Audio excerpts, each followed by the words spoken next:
Quels sont les points communs et les différences entre le MMA, les arts martiaux mixtes, et la self-défense? Tom Duquesnoy est le combattant français du moment, avec un double titre de champion du monde du circuit britannique BAMMA. Michael Ilouz est le directeur technique de l'Académie Franco-Perse, formateur en self-défense dans les forces armées. Ils ont tous les deux comparé leurs approches pour comprendre ce que chacun pouvait apprendre l'un de l'autre.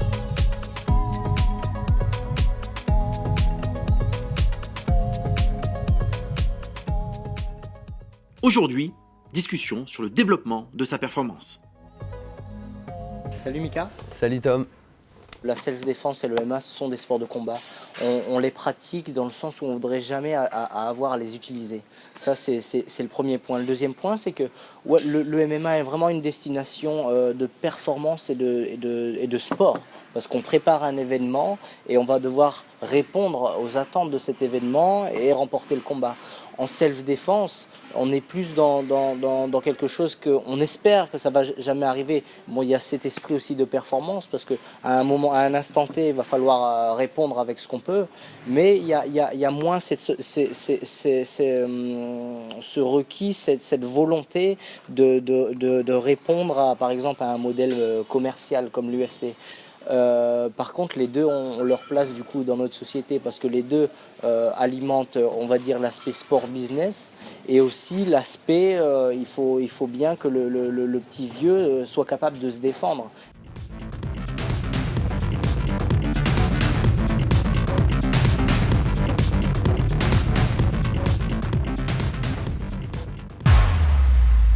Donc là, on a une situation où il va venir mon poignet et me coller contre le mur.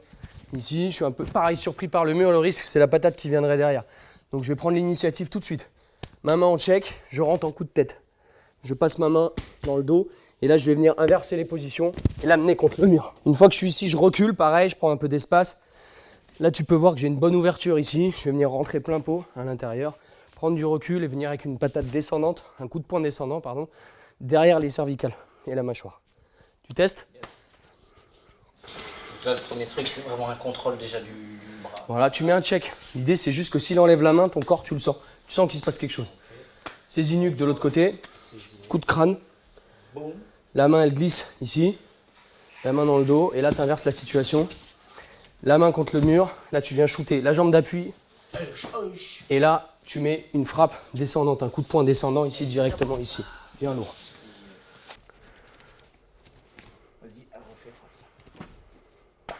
Coup de tête, ici. Yes, exactement.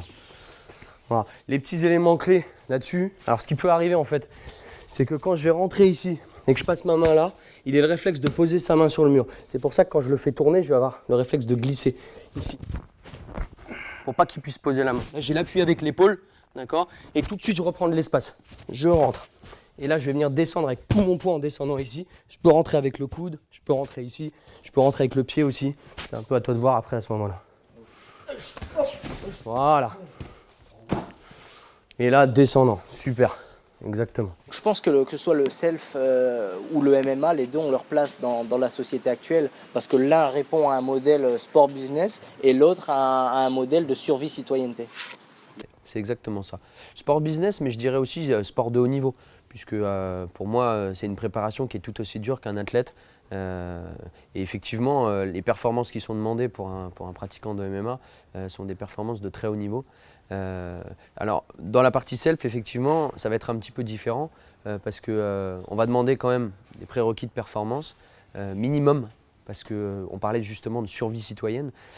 La survie citoyenne, c'est quoi ? C'est être en mesure de courir relativement vite pour prendre un couvert si c'était nécessaire, être capable de frapper fort, frapper vite, avoir l'habitude de prendre des coups aussi, ou du moins être capable de les encaisser en se protégeant pour pouvoir se dégager et finalement protéger les siens et se protéger soi-même. Ça fait beaucoup de choses en même temps qui ne sont pas les mêmes indicatifs de performance, mais qui restent quand même des performances.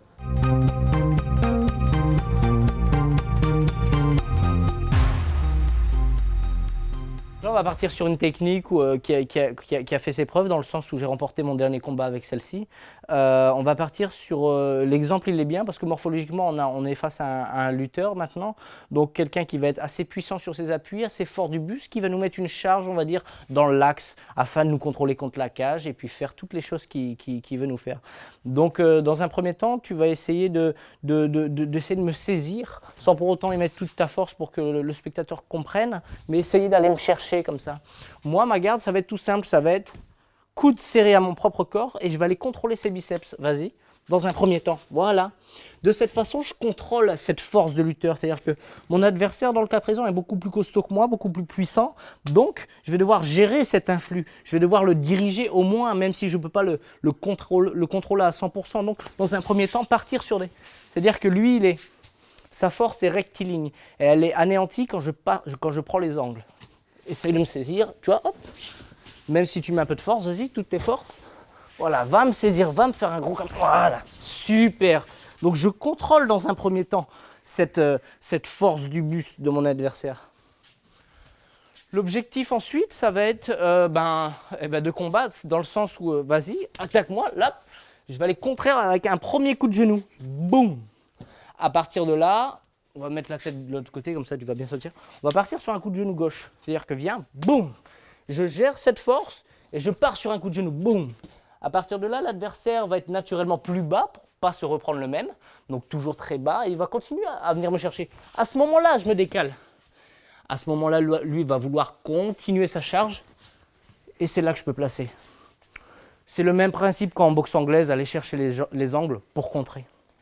C'est un peu un clinch Muay Thai adapté MMA avec l'idée de prendre les angles comme en boxe anglaise en fait. Donc quelque chose d'assez atypique au MMA. On va refaire, vas-y, boum. Je gère cette force. Un premier coup de genou, boum, pour lui dire que je suis là.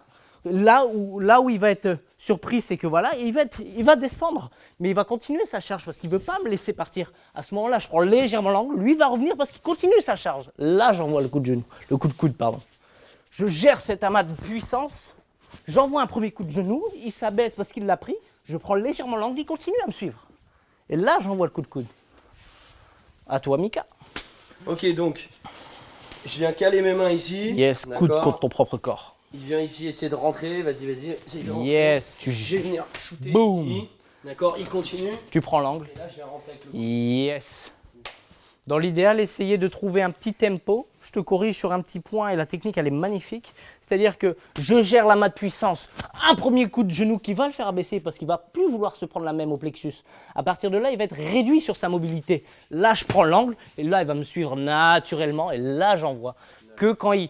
à ce moment-là. Dès qu'il suit l'angle, je viens le cueillir avec le coude.